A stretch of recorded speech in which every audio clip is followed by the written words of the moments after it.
Grossi Posse Packer Nation. Welcome to an episode of Packast, the podcast where you don't do a Packers fan, but it sure does help. I'm your host, Tom freaking frackin'. I hope we beat the Niners, Grossi.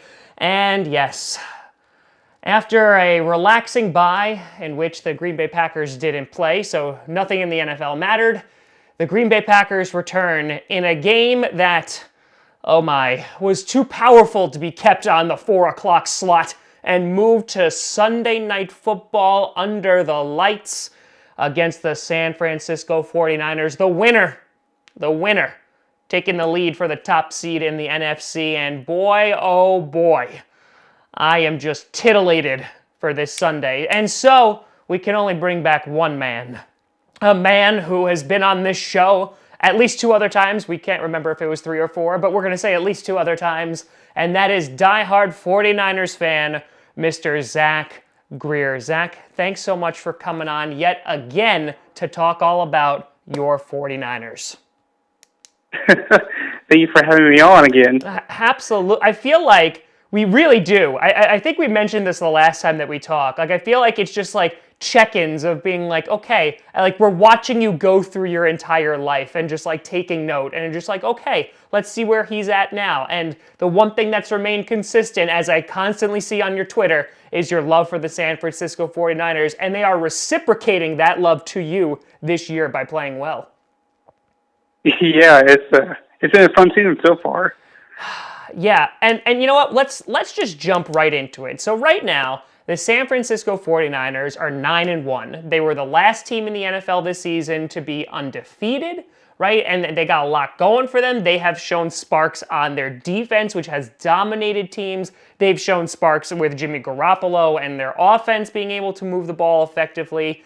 And yet, there are those out there who still doubt the 49ers, whether it's the lack of playing against good QBs and winning, because of course that one loss coming against Russell Wilson, or it's just Jimmy G, he has, double-digit turnovers at this point, not impressing that much, or the lack of a run game.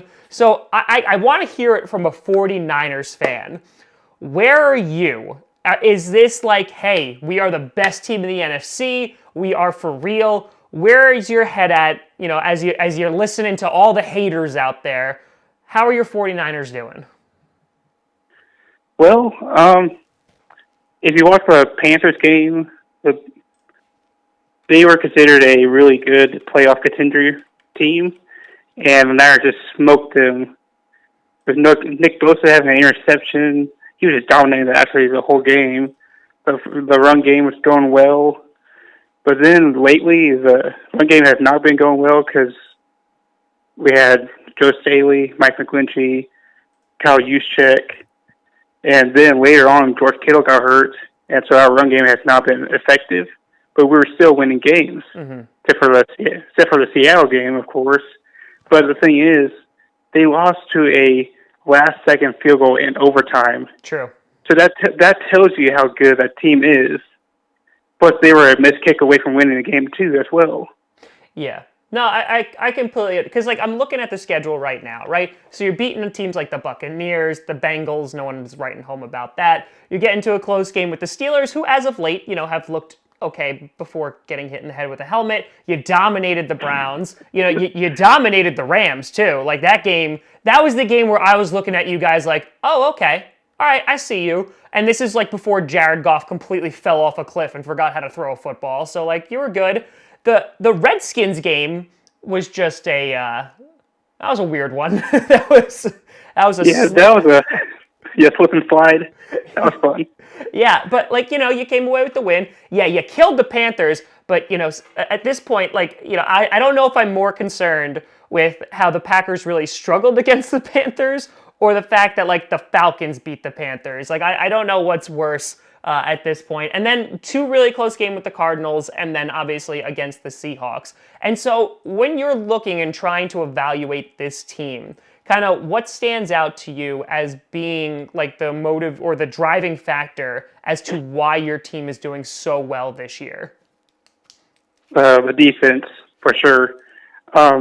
Nobody expected this team to be this good, especially the defense, because the past several years, the defense has been our weakness.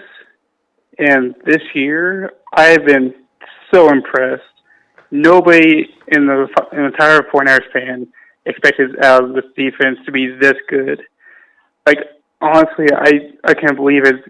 Even when Akil Witherspoon, the 49ers' second corner, went down, the backup played Emmanuel Mosley. He has been phenomenal.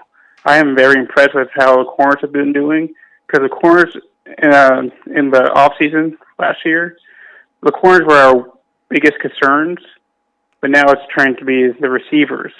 Yeah. Yeah, and you've addressed that, right? You went out and you got Emmanuel Sanders, right? And obviously, on that offense, like, Kittle is a monster. The guy is just a beast. Like, just watching him, like, throw people around as they try to tackle him, I have to admit, is incredibly fun to watch. And I think he's kind of solidified himself, definitely, like, within the top 3 tight ends in the league right now. I think competing against guys like Travis Kelce. And the thing that I notice about your defense is that, your secondary holds up, and then, that defensive line, and especially, good God, Bosa has just been like a monster, just like a QB eater at this time. He's forcing fumbles, picking off balls, sacking quarterbacks everywhere. When you picked Bosa this year, which you have to be happy that he fell to you, obviously, and the Cardinals didn't turn around and were like, no, let's go with him. Did you ever expect him to be this good in his rookie season? No, I did not. I thought just like regular 5-sack or 6 sacks for the entire career. I did not expect him to be this good this early in his career. He looks like an all-pro out there, and I am so excited to see how he does after this year. Yeah, and like even because that's the thing, that's the scary thing too. Like he's still young. Like what he can do, with another season under his belt is absolutely terrifying. So. Yeah. When you're looking though at the offense, so obviously last year, right, Jimmy G, gets hurt, and last year was a disappointing season. There was a lot of hype for you guys last year, and that kind of fell off the wagon, with injuries mounting up, what have you. And then Jimmy comes back this year and has had like a pretty good season. He's thrown 18 touchdowns, 10 interceptions, and just a little under 2,500 yards. When you're looking at Jimmy Garoppolo, because the thing that stands out to me, and we'll talk about this in a second, is the interceptions. That he will have games where he'll throw four touchdowns, like he did against the Cardinals, but there will be like those 2 picks. Kind of where are you in the evaluation of Jimmy Graham? Like, are you happy with how he's coming along? Are you hoping that he like cleans up like the interceptions, or are you kind of saying like, hey, our defense can kind of like keep us in these games? It's kind of a little bit of both of a defense and Jimmy. The thing with Jimmy, this is his first, well, hopefully, knock on wood, this will be his first full season as a starting quarterback. So we all knew there would be ups and downs with him, interceptions. The thing about his interceptions, though, that most of the time, he'll have a boneheaded interception, like, what are you doing? But after that, we know he's going to do well after that. It's like, It's pretty much a given that he's going to throw an interception in these games. He wants to be a gunslinger, and I love that about him. I don't like those short check down quarterbacks. Alex Smith, cough. Yeah, no, I well, it's just the defense too. Like we're not too worried anymore, because I used to be just stressed out. Like, all right, offense not going to do anything. That means we're done. Yeah. But now it's like, I feel like it's a more balanced team now. It's just like we're always going to be in the games.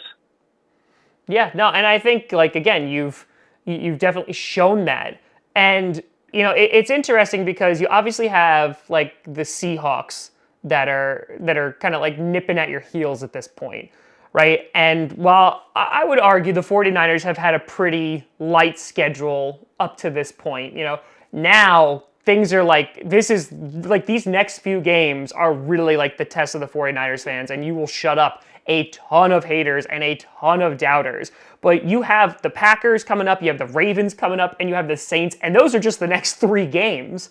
And then, of course, you finish off the season at Seattle, which could very well be for the division.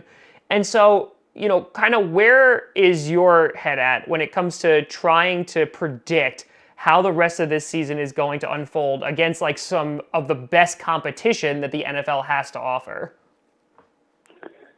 I think the next three games, there's a stat I think I saw yesterday or 2 days ago that this is the first time in NFL history that a team has played three straight 800 winning percentage teams in a row, back to back to back.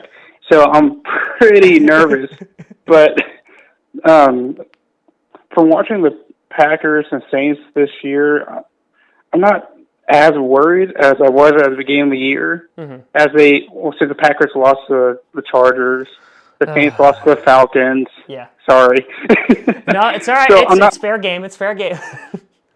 So the real team I'm really worried about right now are the Ravens, because the Niners have had trouble defending against mobile quarterbacks like Russell Wilson and Kyler Murray these past few games. So it's been very stressful to watch, and Lamar Jackson's been having an MVP season this year, and they're just rolling.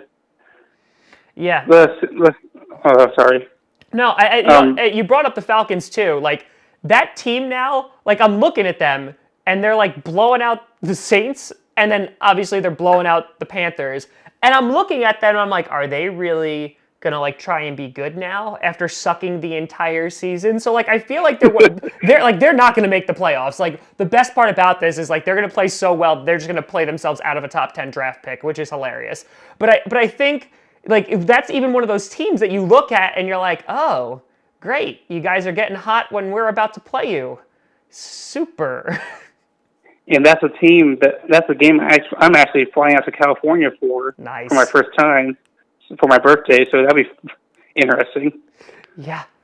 Yeah, and I think so it's interesting. So like I think right now personally that the Ravens are the best team in the NFL. I think that they've proven it. They literally made the Texans, who were the number 3 seed at the time, look like a college football team. Like they just completely and totally decimated them, and they're a really, really scary team.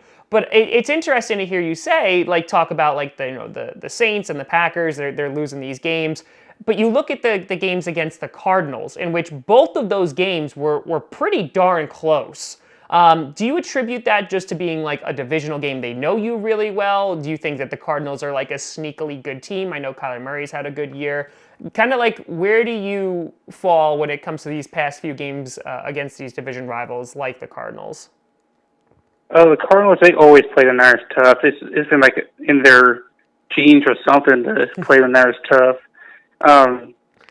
It also division games and stuff like that. And the Seattle, I hate Seattle so much, but you and me both. They always they always have our number somehow. But these past few games is just, I want to say that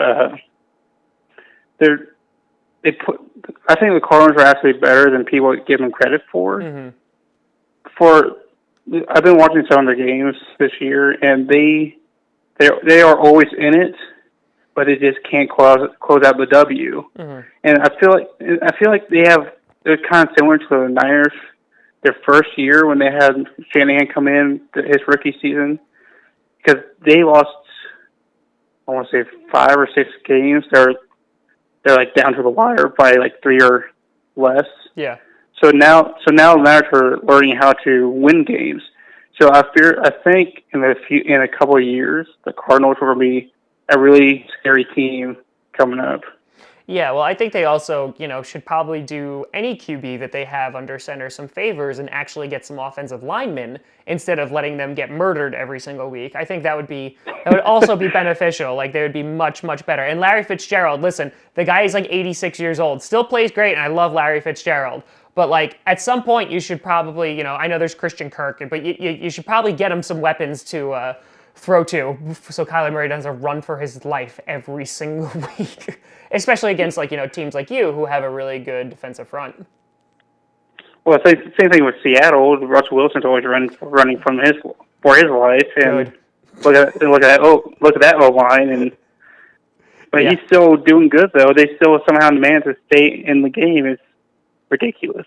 Yeah, and I think what's crazy about this season in particular is that like you look at teams like the Seahawks, like the Packers, like the Saints, and even throw the 49ers in there a little bit, but like there's such a lack of like complete and total consistency. And while you can't expect to blow out teams every single week, but like you see, right, like the Saints, losing to the Falcons, or the Packers getting blown out by the Chargers, or the Ravens getting blown out by the Browns, right? And the Seahawks, like their defense, going into overtime with the Buccaneers. Like you see like these little like glimpses and you're like, okay, is it like, are they one-offs, or like, is that a indication of like a larger problem? And it's going to be interesting because, after these next 3 weeks, like I feel like we are 100% going to know who the 49ers are and how good that team actually is. Oh, 100%, because these next 3 games are going they are going to be the most important games of the 49ers season, because these games determine if the Niners are going to get the number 1 seed, a first-round bye, or are they going to fall down the division and let Seattle win the division out. Yeah, and listen, the 49ers and the Packers, they have some history, and I know, I remember on Twitter, you were saying hoping that you beat the Packers, as a repeat of the catch in the 100th season. And wasn't the biggest fan of that tweet. But you know what? No matter, Colin Kaepernick running all over us, so I still have vivid memories of that. I think at the end of the day, we can both agree that neither of us wants Seattle anywhere near the playoffs. Not because necessarily we're afraid of them, but just because I hate Seattle so vividly that I just don't want that team to be successful at all. And so, if it comes down to, you guys or Seattle getting, home field advantage or getting that first round bye, I'm not going to lie, like I'd rather you guys. I actually appreciate that. But, yeah, I really don't want Seattle in the playoffs at all. I'd much rather play against the Rams or somebody else. Well, I don't think they're going anywhere, my friend. Well, I know, but I'm saying, like, in, I won't say 2013, when the 49ers played Seattle in the championship game. The game before that, I really did not want to play against Seattle, because that was the one team I knew that would beat the Niners. Yeah. And look at that. They beat the Niners. Yep. Yeah, listen, like there could be some very interesting playoff storylines, as both of our teams are most likely, unless some catastrophic thing happens, we're both going to be in the playoffs. I mean, there's some history between every single team, I think, that's going to be in there, and it's going to be interesting. And so with this tough schedule that you have ahead of you, do you have a prediction for where you think the Niners record ultimately will be? I'm thinking 12-4 or 13-3. 12-4 or 13-3. All right, so where do you think, out of the games that you have left, I'm assuming, it's the Packers, Ravens, Saints, Seahawks, where you see potentially drop in some of those games. Who do you see as the toughest opponent that the 49ers have next? The Ravens, for sure. I think the Ravens will be the toughest opponent to date. Well, I mean, so far. Yeah. And it's just going to be a bloodbath. Depends on. Hopefully, we get some players back to get healthy against that team, because it's not going to be pretty. Yeah. And then the other one or two, so like Saints, Seahawks, Packers. I think Packers are going to be pretty difficult. And I won't say Seattle last game. I refuse. We won't talk about Seattle at all. So obviously it's the Packers, because obviously, they're just so great and wonderful, and what? It's one of those things that it feels so like I am pumped for this Sunday. Like this game I'm so happy it got flexed to prime time. I'm sorry for everyone who paid for airline tickets and had to pay a lot of money to transfer over. That sucks. But I'm really thankful the NFL did this. And like it's one of those games that, it is going to be, I think, a difficult game for both teams. And it's really going to be like the Packers coming off a bye. We're well rested. We're all healthy for the first time. Meanwhile, the 49ers, they got some lingering injuries and players that are playing hurt. And I think that this is going to be potentially even a preview of what we could see in the playoffs. But as you were saying before, like this game this Sunday has like really dramatic impacts. I think I was just reading an article today that if the 49ers win this game, I think it was something they had like a 45% chance of clinching the number 1 seed. And if the Packers lose it, they have like a 10% or 4%, something like that.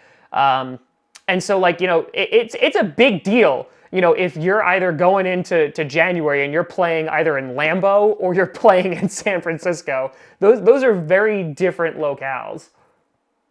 Oh yeah, for sure. Lambeau is just something. It's a stadium I don't want to play in because that fan base is loud, and Aaron Rodgers has a pretty good history at playing in Lambeau. He does, and you know what? Listen, 49ers might not be built for the cold, even though you came in and won that that wild card game a few years ago. But let's not talk about that. And so going into this Sunday. So if I'm not mistaken, I apologize for not knowing this. I know Kittle has been dealing with an injury. Do you know if it looks like he is playing this week? They have reported that he is practicing today. Okay. So I'm going to assume he's going to play on Sunday. Don't push it though, because you want him to really be able to heal up. You don't want to push him back and and have him play unready. So if you feel like you need to sit him, and I heard Bosa like stubbed his toe or something. If you could, get him just to sit down for a little bit, that'd be good too. So as long as Aaron Rodgers and Devontae Adams sit down too, we're okay. I mean, like that's just mean. No, because that's our team right there. I mean, Aaron Jones probably could play quarterback at this point since we're making him do everything else. But yeah, it's going to be interesting. So what are you looking at in this Sunday's game? Like what do you see as like the keys to success of beating the Packers and really kind of being able to pull away? I think running the ball will be more effective against the Packers' run defense because I watched your team play a few times and they haven't done too well against the run game. No. and I think that's the Niners' trademark.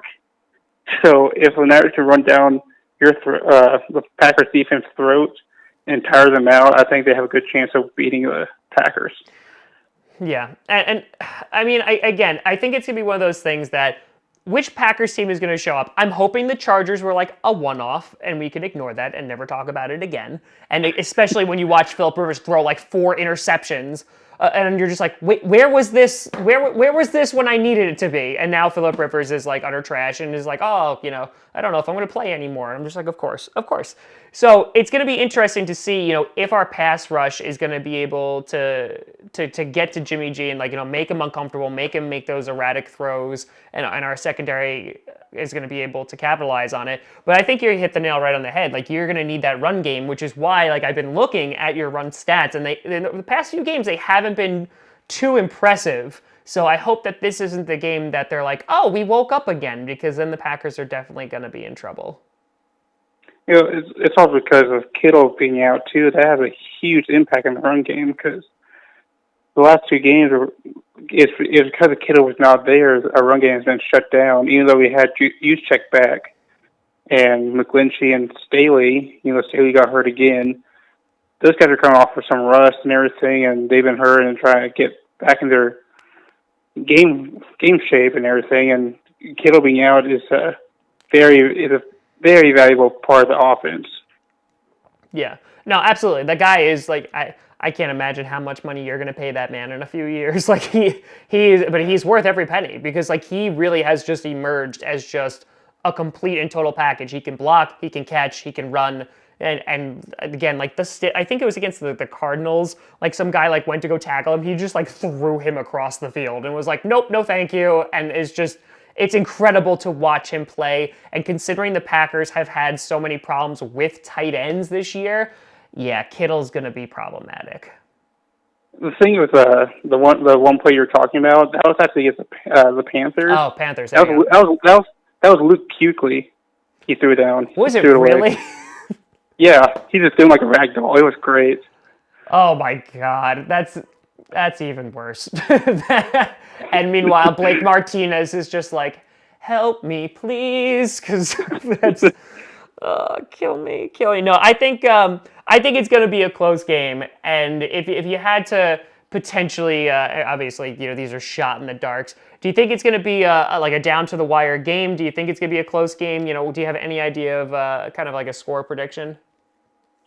I think it'll be a really close game. Aaron Rodgers, you can never count him out, especially when there's still time on the clock, especially with 1 second left. You can never count him out. But I think, I don't know, I think the Niners can actually pull it out if they get in Rodgers' face quite a bit and pressure him more. Yeah. I think Niners can come out with a win, but only by like 7. All right, so here's the thing. If the Packers, not just win, if they like decimate the 49ers, right? Like let's just say like it's ugly, right? It's a complete and total bloodbath.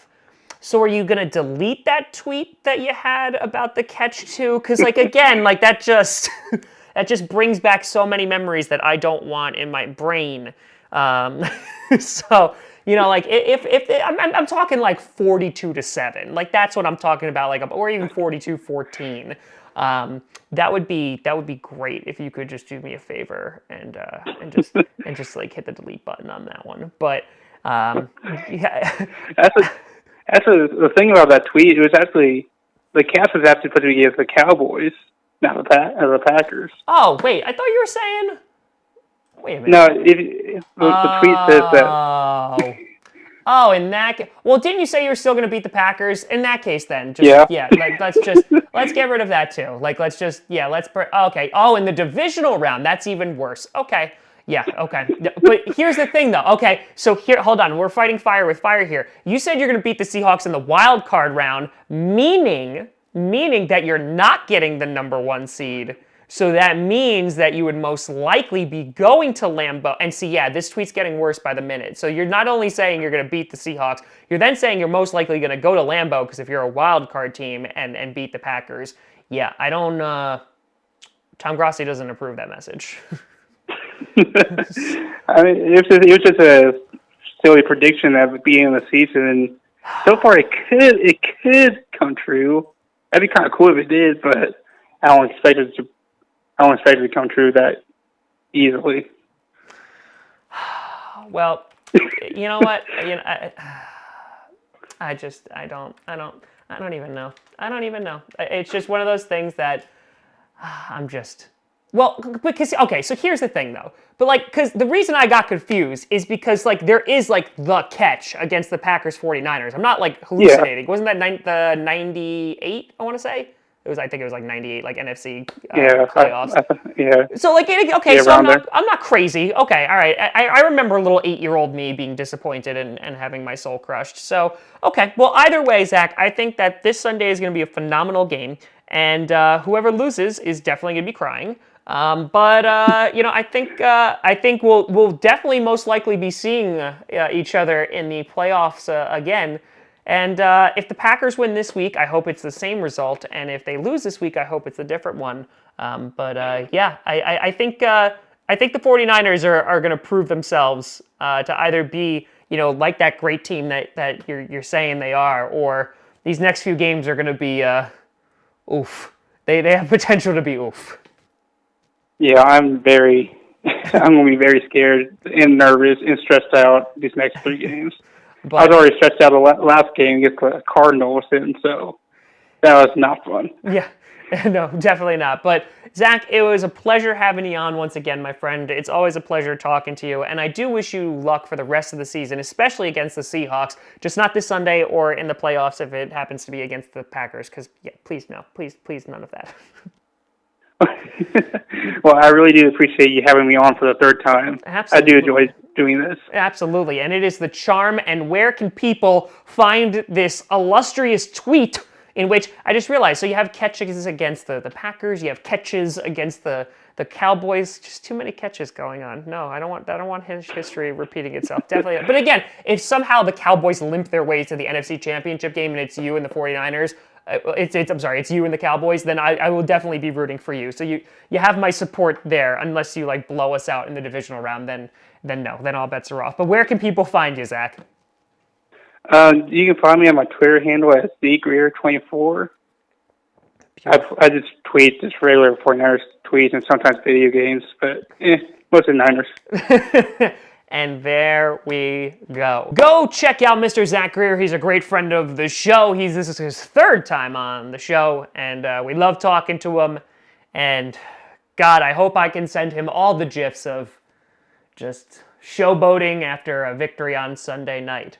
But let me know what your predictions are for the game down below. You can always find me at TomGrossiComedy.com or at TomGrossiComedy on all social media. See down below. Check out Packast on SoundCloud, iTunes, Google Play Music, Spotify, and of course YouTube. And a big shout and thank you to all the Patreon members over at patreon.com/TomGrossiComedy.